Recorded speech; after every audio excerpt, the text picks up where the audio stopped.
Right. ఇక AP assembly ఎన్నికల ఫలితాల్లో కూటమి సునామీ సృష్టిస్తుంది. ఆధిక్యాల్లో మ్యాజిక్ ఫిగర్ ను దాటేసి ఘన విజయం దిశగా దూసుకువెళ్తుంది. ఇక మీడియా ముందుకి రావడానికి వైసీపీకి సంబంధించినటువంటి అభ్యర్థులు జంకుతున్నట్లుగా తెలుస్తుంది. కూటమి నాయకులు మెజార్టీలో దూసుకుపోతున్నారు. ఇక దీనికి సంబంధించి మరింత సమాచారం మా కరెస్పాండెంట్ లక్ష్మణ్ ఫోన్ ద్వారా అందిస్తారు. లక్ష్మణ్, చెప్పండి. ఇక వైఎస్ఆర్సీపీ ప్రతిపక్ష హోదాను కూడా కోల్పోయే పరిస్థితి అయితే కనిపిస్తుంది. మరి ఎన్ని సీట్లు వస్తే మరి ప్రతిపక్ష హోదా అయితే దక్కుతుంది వైఎస్ఆర్సీపీకి? మరి ఆ పరిస్థితి ఉందా వైసీపీకి? దేవి, ఆంధ్రప్రదేశ్ రాష్ట్రంలో అయితే టీడీపీ సునామీ సృష్టిస్తుందని చెప్పుకోవచ్చు. ఎందుకంటే దాదాపు 150 పైగా సీట్లతో ఇప్పటికీ ముందంజలో ఉంది. అయితే ఒక వైపున టీడీపీ క్యాడర్ కానీ టీడీపీ నాయకులు, టీడీపీ కార్యకర్తలు సెలబ్రేషన్ చేసుకుంటుంటే మరోవైపు వైసీపీ కేంద్ర కార్యాలయం మాత్రం బోసిపోయిందని చెప్పుకోవచ్చు. ఎందుకంటే అక్కడ ఫలితాలు ప్రతికూలంగా లేకపోవడంతో అక్కడ అనిశ్చితి నెలకొందని చెప్పుకోవచ్చు. ఇప్పుడు ప్రస్తుతానికైతే వైసీపీ కేంద్ర కార్యాలయంలో బోసిపోయింది. ప్రస్తుతానికి అక్కడ ఉన్న జగన్ అనే నేను అనే బోర్డు కూడా, అంటే జగన్ మళ్ళీ అధికారంలోకి వస్తారు, మళ్ళీ ప్రమాణ స్వీకారం సీఎం గా జగన్మోహన్ రెడ్డి వైజాగ్ లో చేయబోతున్నారంటూ కూడా అక్కడ డిస్ప్లే చేసిన పడుతుంది. ఆ డిస్ప్లే కూడా ప్రస్తుతానికి ఆపివేశారు. అక్కడ ప్రస్తుతానికి అయితే అనిశ్చితి నెలకొందని చెప్పుకోవచ్చు కేంద్ర కార్యాలయంతో పాటు. అదేవిధంగా రాష్ట్రంలోని వైసీపీ కార్యాలయాలు అన్నింటిలో కూడా బోసిపోయిన పరిస్థితి ఉంది.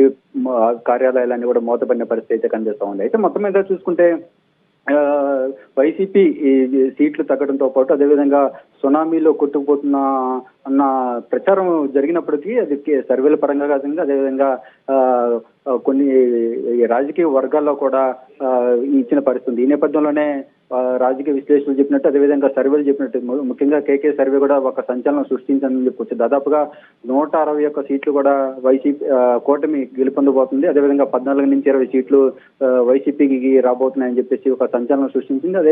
అదేవిధంగా కూడా ఇప్పుడు ఆ సీట్లు వస్తున్న పరిస్థితి ఉంది. ఈ నేపథ్యంలోనే రాష్ట్ర వ్యాప్తంగా కూడా టీడీపీ కేంద్ర కార్యాలయంతో పాటు రాష్ట్రంలోని అన్ని టీడీపీ ఆఫీసుల్లో సెలబ్రేషన్ చేసుకుంటే మరోవైపు కాంగ్రెస్ వైసీపీ కార్యాలయంలో బోసిపోతున్న పరిస్థితి. నేతలు కూడా ఇప్పటికే పోలింగ్ కౌంటింగ్ సెంటర్ల నుంచి కూడా వెళ్ళిపోతున్న పరిస్థితి ఉంది.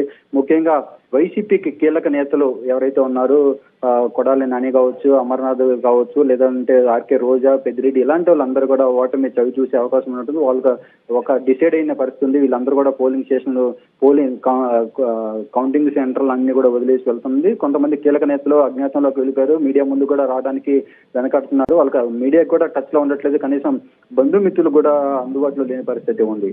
మొత్తంగా చూసుకుంటే వైసీపీకి పెద్దగా ఎదురు దెబ్బ అనవచ్చు. ఎందుకంటే మళ్ళీ మాదే అధికారం, జగన్మోహన్ రెడ్డి రెండోసారి సీఎంగా ప్రమాణ స్వీకారం చేయబోతున్నాడన్న ప్రచారం అయితే చేసుకున్నప్పటికీ రేపటి నుంచి సెలబ్రేషన్స్ కూడా చేసుకోవాలని చెప్పేసి సజ్జల రామకృష్ణారెడ్డి పిలిపించినప్పటికీ ఫలితాలన్నీ కూడా తారుమారడంతో పెద్ద దెబ్బ అని చెప్పి చెప్పుకోవచ్చు. దేవి, ఎస్ లక్ష్మణ్, వై నాట్ 175 అని చెప్పి ప్రచారం అయితే చేశారు. తీరా చూస్తే ఇక్కడ వైసీపీకి ప్రతిపక్ష హోదా కూడా దక్కే పరిస్థితి అయితే లేనట్లుగా తెలుస్తుంది. ఎందుకు వైసీపీకి ఇంత ఘోర పరాజయం ఎదురైంది?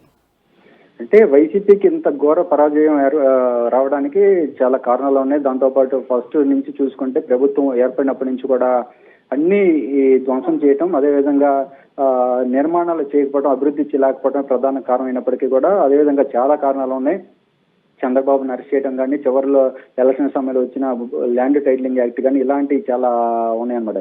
ప్రతిదానికి కూడా సీఎం జగన్మోహన్ రెడ్డి బటన్ నొక్కుతాము, అభివృద్ధి కార్యక్రమం అంటే ఇదే, మేము సంక్షేమ పథకాలు అభివృద్ధికి ఎందుకు చూడట్లేదు, ప్రజలందరినీ కూడా ధనవంతులు చేస్తున్నాం అని చెప్పేసి చెప్పినప్పటికీ కూడా రాష్ట్రంలో కూడా ఎక్కడ కూడా అభివృద్ధి పనులు చేయకపోవడం, ఒక నిర్మాణం కూడా చేయకపోవడం, అమరావతిని ధ్వంసం చేయడం, అదేవిధంగా 3 రాజుల పేరుతో కాలయాపన చేయడం, ఇలాంటి కారణాలన్నీ కూడా చెప్పుకోవచ్చు. దేవి, అయితే వీటన్నిటికీ కూడా చంద్రబాబు రాష్ట్ర అభివృద్ధి చెందాలంటే చంద్రబాబు అధికారంలోకి రావాలి. చంద్రబాబు అధికారంలో వస్తేనే ఇలా రాష్ట్రం మొత్తం సంక్షేమంతో పాటు అభివృద్ధి కూడా జరుగుతుందని చెప్పేసి నమ్మడం. అదేవిధంగా వై నాట్ 175 అని చెప్పేసి వైసీపీ ప్రచారం చేసినప్పటికీ కూడా అది ఎక్కడ కూడా కనిపించట్లేదు. అది రివర్స్ అయిందని చెప్పుకోవచ్చు. కూటమిలో మాత్రం వై నాట్ 175కి న్యాయం జరుగుతుందని చెప్పుకోవచ్చు. ఎందుకంటే దాదాపు 160 సీట్లు అంటే 90% పైగా సీట్లు కూటమి సంపాదించుకోవడం, అదేవిధంగా జనసేన కూడా 21 సీట్లు పోటీ చేస్తే 21 సీట్లు కూడా ఆధిక్యం సాధించుకోవడం ఒక పెద్ద టార్గెట్ గా, అంటే పెద్ద విషయంగా చెప్పుకోవాలి. మొత్తం మీద చూసుకుంటే వైసీపీ, అదేవిధంగా ఆ, ఆ, కూటమి ఎదురు దెబ్బ తగిలిన కూటమి గట్టి ఇది దెబ్బ కొట్టిందని చెప్పుకోవచ్చు.